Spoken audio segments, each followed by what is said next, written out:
and welcome to Paup-Up Video. This is episode 1, the pilot, the flagship. My name is Max, and I am going to be announcing through the entirety of deck tech, games, sideboarding, final analysis, all that good stuff. I will be your guide through this.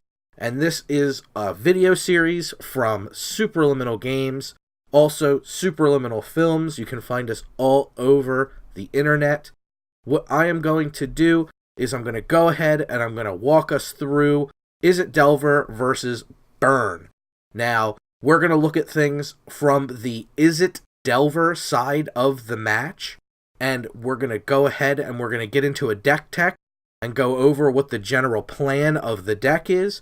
Then we're going to get into the games, which you'll see are Paper Pauper. That is our format of choice. We're going to go through some games. Friend of Superliminal Films and Superliminal Games, Siege Tank, will be playing Superliminal Films and Superliminal Games' own Paul as they battle it out, and we're going to take a perspective from the Izzet Delver side of things. That's my more experienced side of things. Hopefully we can learn some things and all get a little better together while we're slinging commons. Alright, we're going to go ahead and kick off the first part of the deck tech here. This is the lands of Izzet Delver.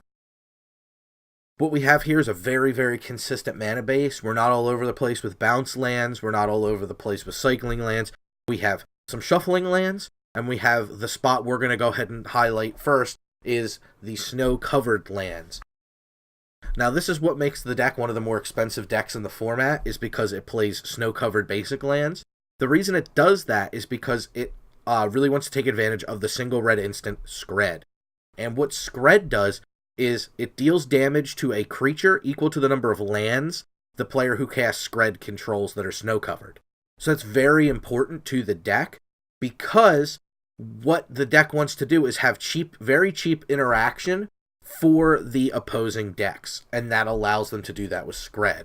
And then the next thing the deck really needs, and the other thing that makes it so consistent, are the shuffle effects, such as Ash Barrens. Ash Barrens allows you to basic land cycle. Evolving Wilds is just a tap it, sack it, and look for a basic, and shuffle. And these are so good because you can reveal a card to a Delver activation. You can rearrange your cards and put cards back with Brainstorm. And what this does is it gives you a huge advantage in that you can shuffle these bad cards away. So you can see the lands of this deck serve a very distinct and specific purpose. And next, we're going to talk about the creatures of the Izzet Delver deck.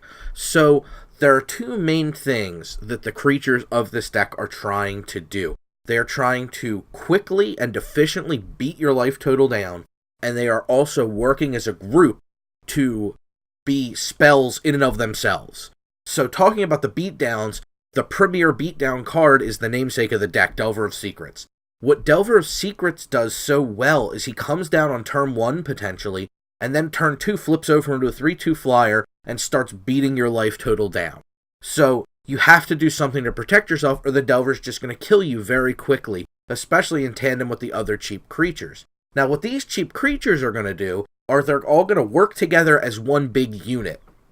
The fairies are going to work together to counter your spells. They're going to draw cards for the player. What the other creatures are going to do, the Augur Bolus is going to come in and it's going to keep you gassed up with cards. And then the ninja is going to be able to bounce all these cards when they attack, put them back into the player's hand, and allow them to be recast to do the same effects again. So not only are you facing several effects from the deck, you're also facing them multiple times because of the ninja.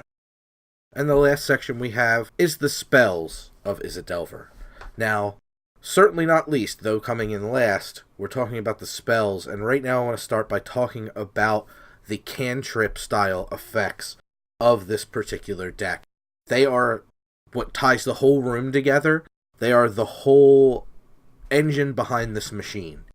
What they do that's so important is for little or no mana, and you can see it coming up now, these cards just allow the player to get insane card selection. They allow the player to get insane card advantage in the case of Gush. All of this is for little or no mana. So the cards just keep flowing, and you can find the exact pieces you need without any trouble and without spending a whole lot of mana to do so. The next section are kind of the catch-all answers of the deck. We have Counterspell, Lightning Bolt, Scred. What they're going to do is they're going to be the answers that we need for creatures. They're going to get us back in the game. They're going to counter spells. They're going to allow us to go 1-for-1. But with all the things going on in the rest of the deck, it's going to allow us to take over the game because of the tempo elements of this deck. And we're going to go ahead and jump right into game 1 here. We have Siege Tank. You can see his hand there. Good mix of lands and spells. He's leading off with an Evolving Wilds. Reasonable choice. Generally, these decks like to hold on to their shuffle effects for Delver flips and also to manipulate after a brainstorm, something like that. We see Paul firing off a Chain Lightning upstairs for 3 damage. Looks like Siege Tank's going to go ahead and crack his Evolving Wilds. Now, we saw the texture of his hand. He did have blue and red spells. He also had blue land. This deck is very heavy blue-red. It has 2 mountains, as we saw from the deck tech. Rest of the land base is shuffle effects and islands. Now, having watched this game a couple times to review it for everyone, I think this was a bit of a misstep, because the mountain will give him the ability to use the Scred there in his hand. But as you can see, and you'll be able to see it better right now, there's a lot of blue in his hand, a lot of blue pips. We see a Ponder, we see a Counterspell, we see the Ninja of the Deep Hours. Against these red decks, you really want to present a clock and start chipping away at their life total. While you're doing that, you also want to be able to defend yourself, and the best way to do that is obviously with counter magic, because you don't have any life gain in this style of blue-red Delver. So he's going to go ahead and Siege Tank's going to hit a Ponder up. Take a look at what he's got here.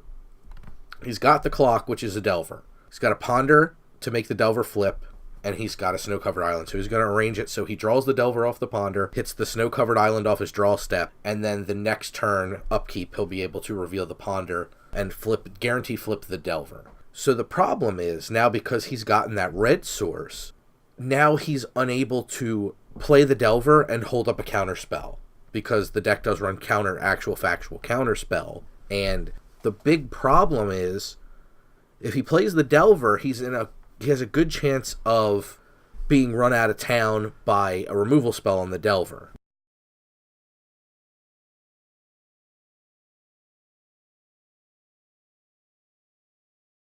Now we can see end of turn, he's going to go ahead and he's going to Scred the Firebrand Archer, and that's going to, as you can see there, deal damage equal to the number of snow permanents that player controls. So got to see that over on the right there. We call that, well, screen right, we call that the Paup-Up window.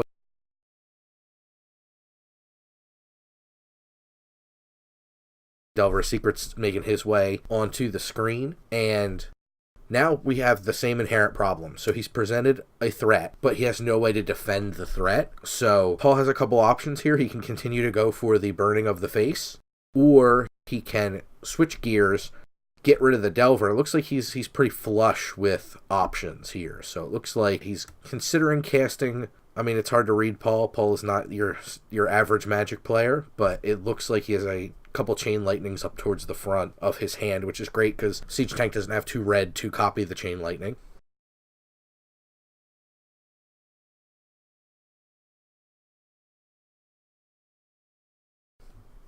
The Chain Lightning's going after the Delver. And there it is up on the screen there. Eternal Masters, it came back as an uncommon, but in Pauper you go by the lowest printed rarity. So we get to play with 8 copies of, well, I guess you want to say 8 copies of Lightning Bolt, but somewhere between 12 copies of Lava Spike and Lightning Bolt, because that's kind of where Chain Lightning falls. The versatility of Lightning Bolt, but the sorcery speed of Lava Spike. So we see the Ponder that would have flipped the Delver. And again, still, Siege Tank is presenting no clock. So that leaves Paul, our burn player, to just kind of amass cards and be able to get around Siege's counter magic, which is kind of a recipe for disaster for the Delver deck. He does manage to find yet another Delver, but again, we're in the same place of a threat that can't be protected.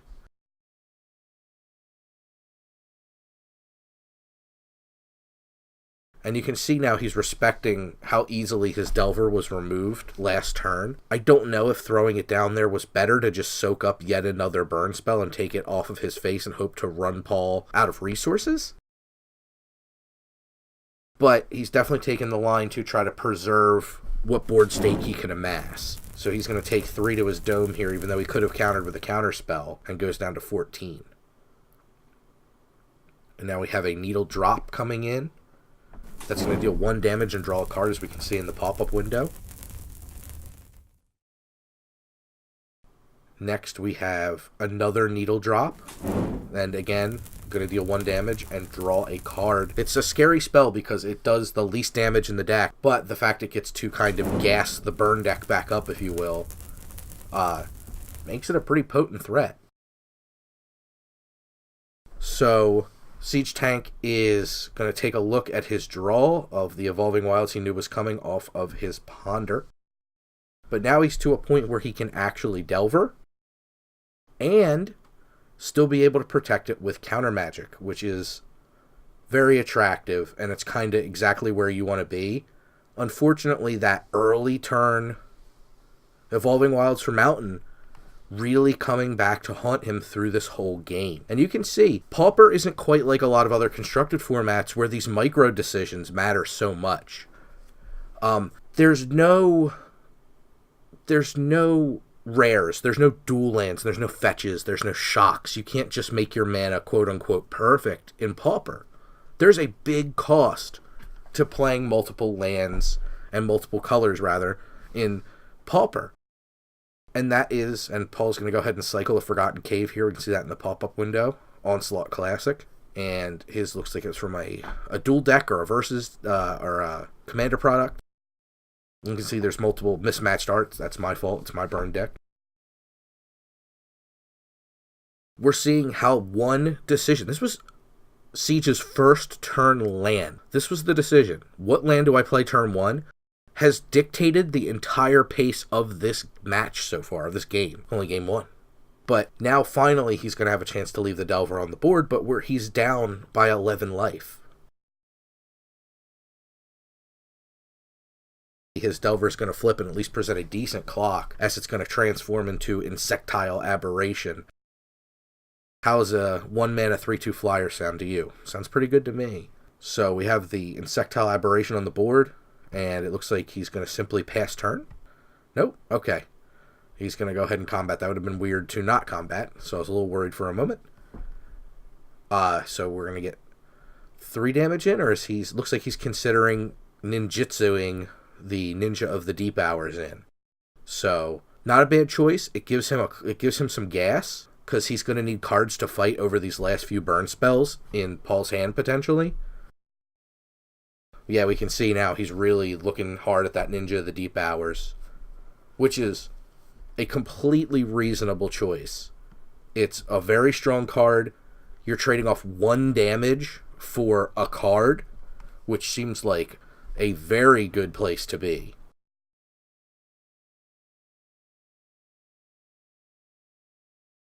So he is going to, it looks like he's going to do it. Yep, he's going to go ahead and he's going to ninjutsu using that awful red source. But we can see how these micro decisions in Pauper really mean everything.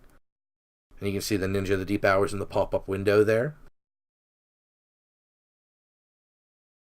Looks like Paul's going to go ahead and try to take out the Ninja with a Magma Jet, which would allow him to scry afterwards, as you can see again in the pop-up window. Oh, but it's met with a counter spell.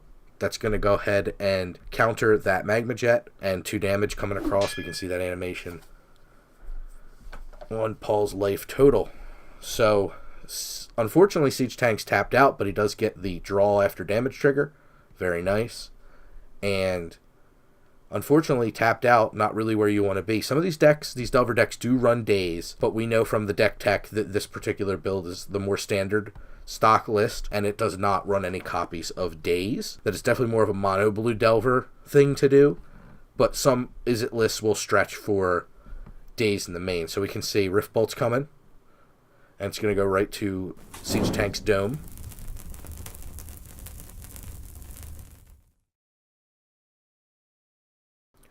Lightning Bolt coming in hot, 3 more damage, and then cycle Forgotten Caves into Lava Spike. And we're on to game 2. And we're going to go ahead and we're going to sideboard for game 2. It's going to be Skred coming out, and we're going to have Hydroblast come in, as well as a singleton of the Stormbound Geist. Now, Hydroblast is obvious, as we're playing against a mono-red deck, and being able to counter red spells is very, very powerful.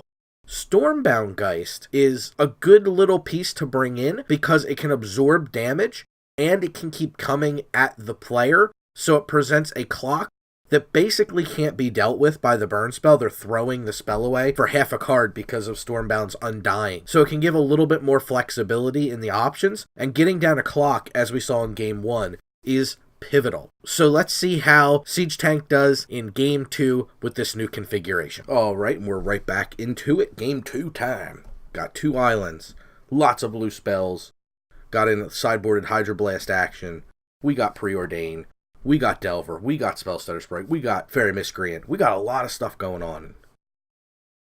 Siege Tank's going to kick it off with a Preordain.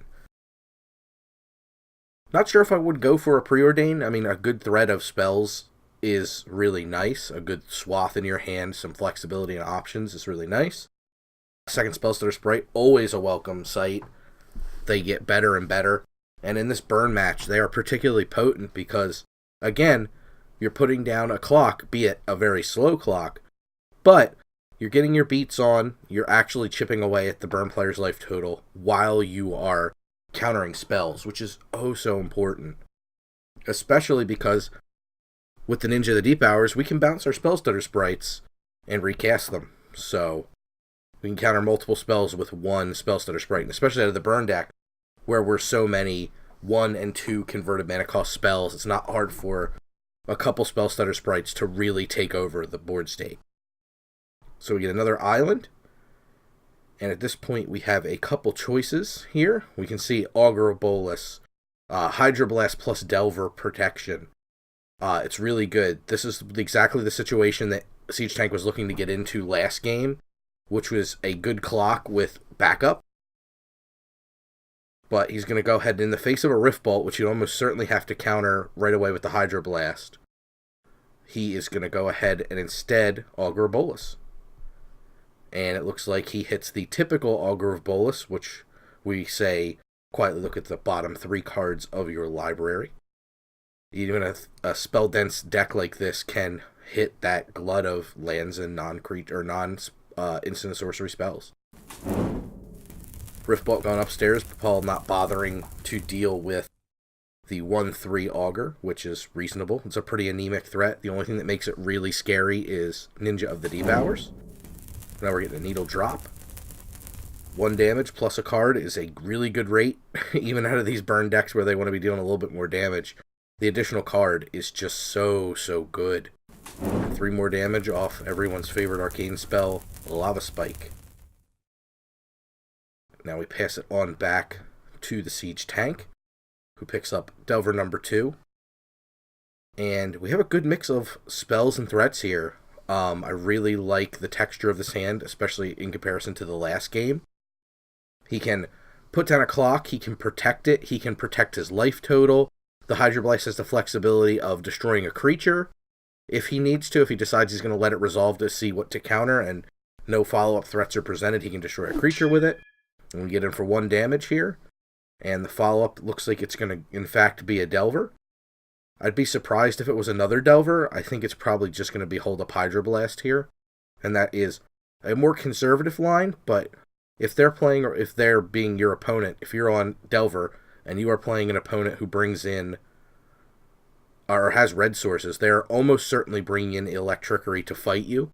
Your deck is a bunch of little 1/1 fairies, a Delver of Secrets, Ninja of the Deep Hours, and Augur Bolas. The only things that can't get shot down are Flip Delvers, Augur Bolas, and Ninja of the Deep Hours.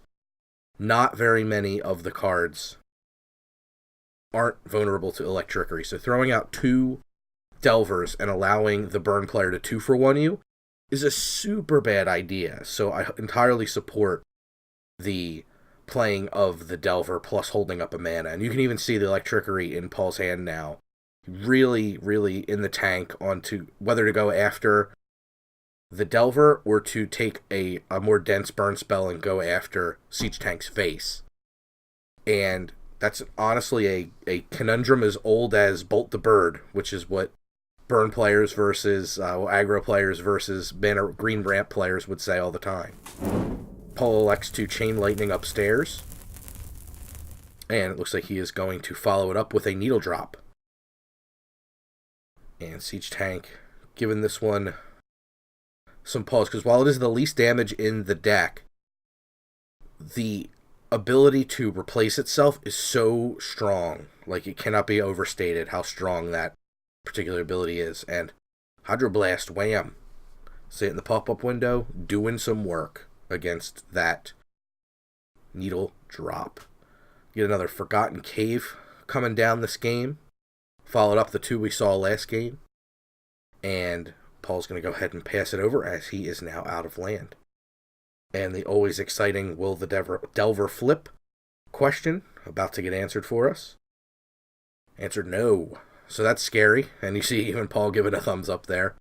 You cheeky, cheeky man. Siege Tank going to drop an Evolving Wilds and get in for some combat damage. Good call. No blocks, 2 damage in. That's exactly the way you want to be doing it with the Delver deck. See, he's chipping away, but if that Delver had flipped, that would have been significantly more damage. And now it looks like he is holding up for flexibility in his countering options of Spellstutter Sprite or... no, it's just Spellstutter Sprite because he did burn that Hydroblast, excuse me. But being able to protect his board state here is very, very powerful. And we'll see what Paul cobbles together here. It looks like his hand is Curse of the Pierced Heart, Thermo Alchemist. And we see the Thermo coming down, Thermo Alchemist. 03, we see him in the pop-up window there for ease of use. Great card. This, in conjunction with the Firebrand Archer, have really kind of changed the texture of the Pauper Burn decks. They fill in where Keldon Marauders were, and they fill in where a lot of times there were some flex slots with just far more consistency. And now we see the Electrickery targeting the Delver, not overloaded, and this is going to be real nasty here. Siege Tank gets to flash in. Yeah, you counter that spell. Yeah, that's how we counter a spell. A Spellstutter Sprite, which when it enters the battlefield will counter a spell. You can see it in the pop-up window. Equal to or less than the number of fairies in play. And man oh man, he's also adding 1 power to the board. Potentially up to 2 more power if that Delver flips during the upkeep. Just presenting all kinds of good beats combined with strong backup. And that's exactly what makes this Delver deck such a menace in the format. Of all the Pauper decks in the format, this Izzet Delver deck really feels like a legacy deck. It doesn't feel quite as underpowered as certain other decks.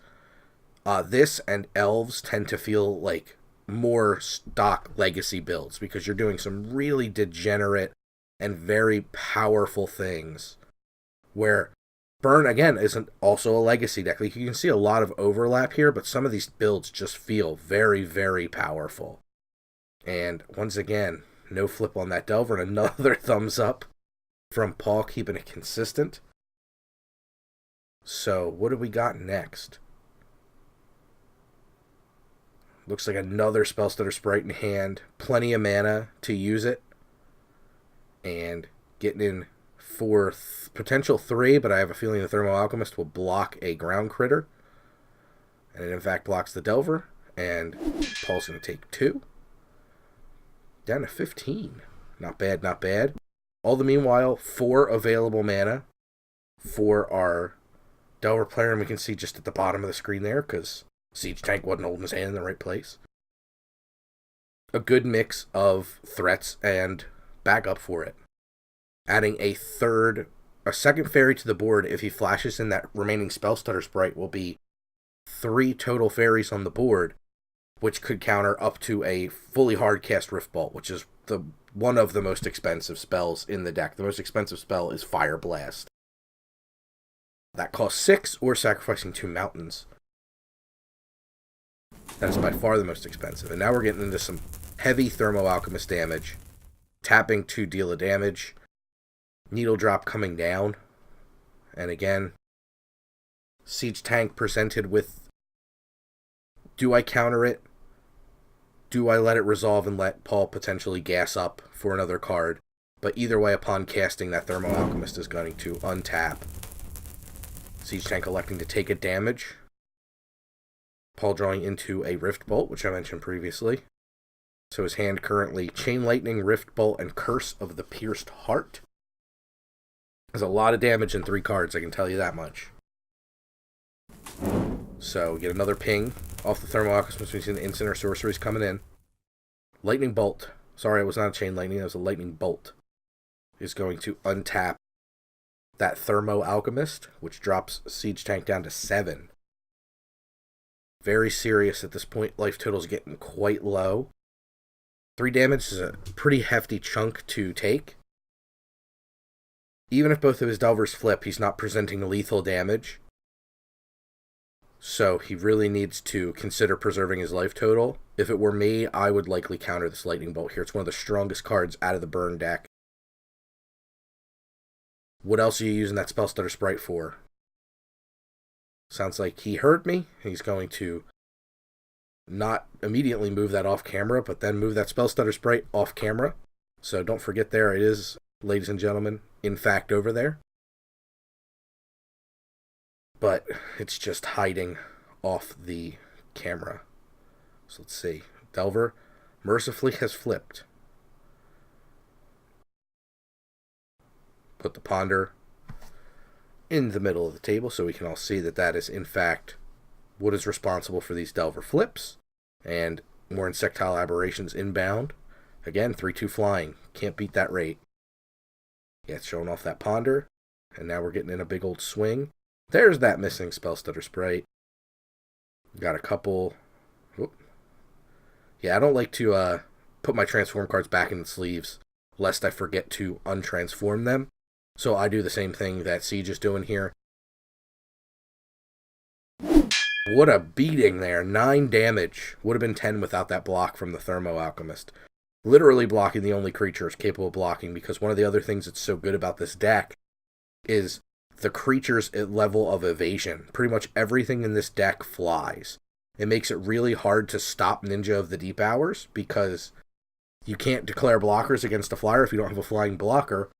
And after blockers are declared, that's when you can ninjutsu. And so you get the advantage of evasion on a 2-2 that can just pop up out of nowhere.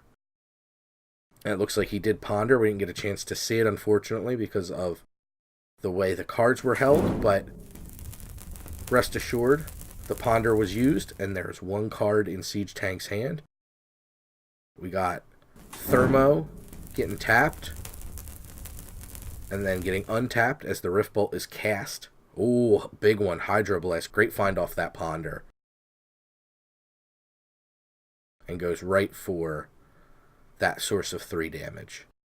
And now it looks like Paul may have run out of burn spells here. We see a mountain, and behind that mountain is Curse of the Pierced Heart, which is an enchantment that, it's a curse, which is an enchantment that targets a player, and during that player's upkeep, they are dealt 1 damage.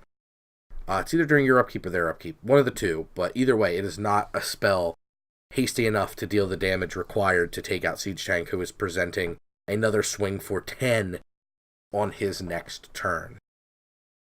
Looks like the players are discussing it a little bit. Looks like Paul's ready to pack it in, and yep, there we go. On to Game 3! Alright everyone, and welcome back to Game 3. Paup-Up video, Superliminal Games. My name's Max, and I just want to thank you again for sticking with us through this match. Right now we have Paul finally on the play for a game here. with the burn deck. So we'll see how things play out between the Delver and burn deck. Obviously, play draw here is very big. So we start off with a tapped Forgotten Cave. A lot of the time, burn going first is nice because you can get under those sideboarded Hydroblasts in the later games with a removal spell out of the gate. Or a burn spell out of the gate, which is a removal spell per se.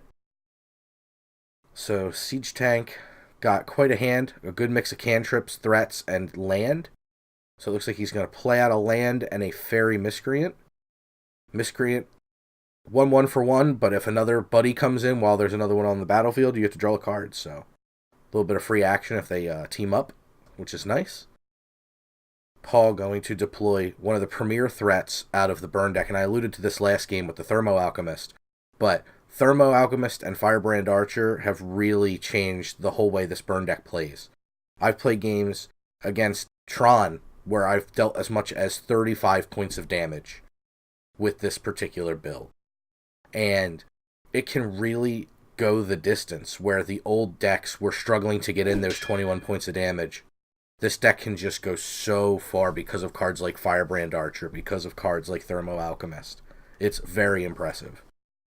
Siege Tank considering deploying another Fairy Miscreant, it looks like. And he has, again, a plethora of cantrips he can cast after this.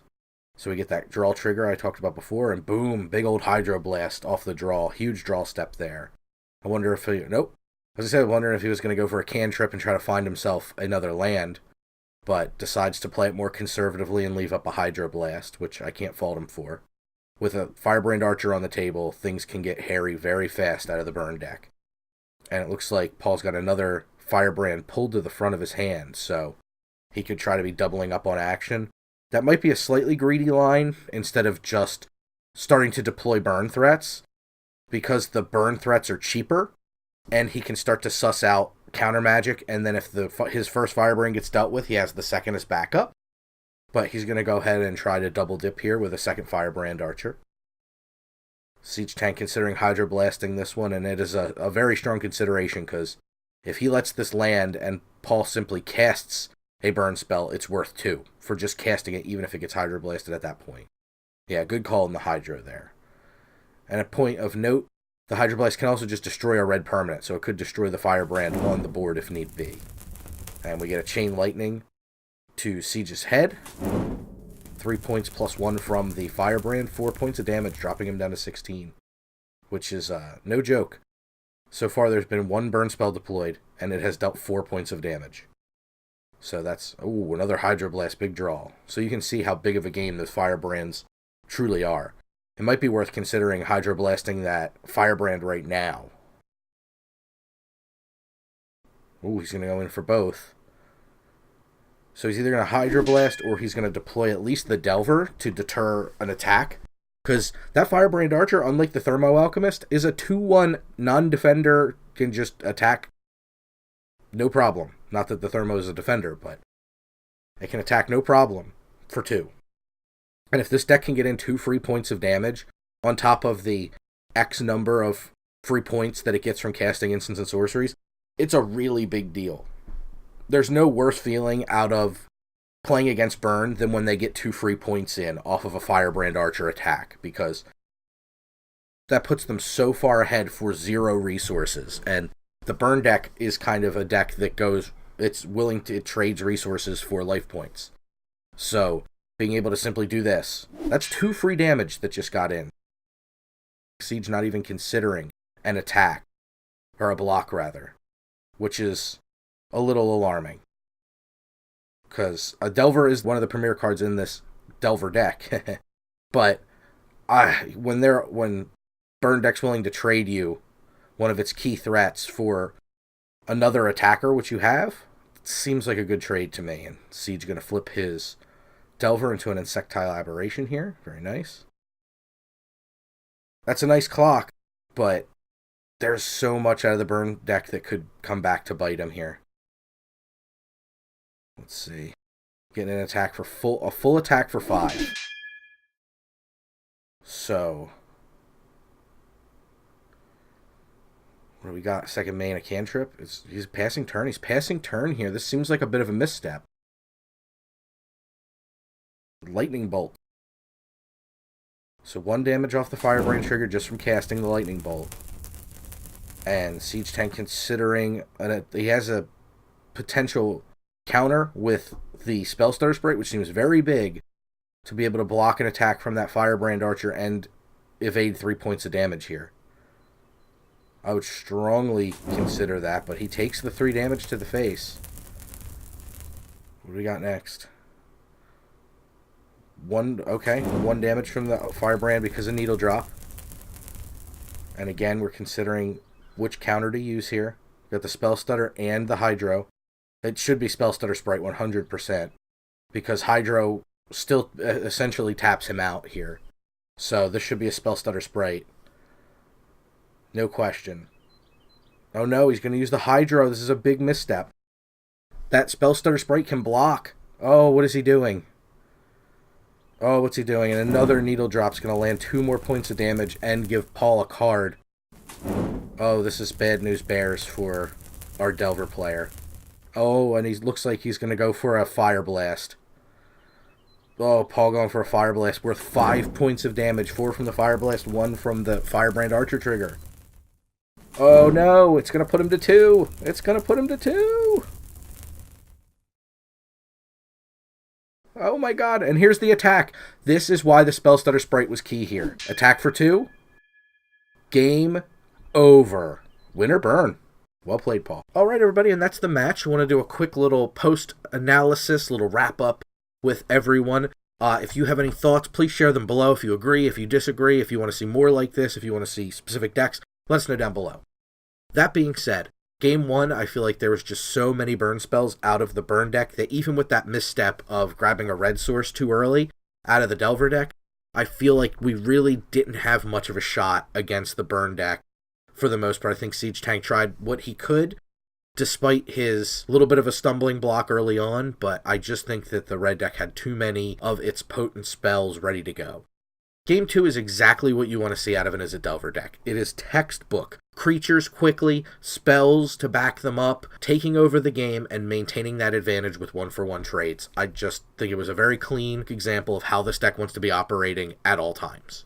Alright, Game 3 is the one that I think warrants the most discussion because I feel like it was mismanaged in 2 spots. 1, I feel like the Delver should have blocked the Firebrand Archer, and again, I have the gift of hindsight just like you do. When they're willing to trade off a premier threat out of the deck for a card that at that point Siege Tank had a very good clock on the board, he could have traded the Delver away for the Firebrand Archer to make it a little tougher on the burn player. And the big misstep of the match was certainly in the second to last turn of the game, wherein Paul was casting instants at the end of Siege Tank's turn. He cast a couple spells that could be countered, and Siege Tank chose to counter with a Hydro Blast instead of with a Spell Stutter Sprite that was in his hand. Now that was a big misplay because the Spell Stutter Sprite would have also been able to block the Firebrand Archer, which ended up delivering the final 2 points of damage. So overall, I think there was a big misstep at that point in the match, as well as more time should have been given to block earlier on.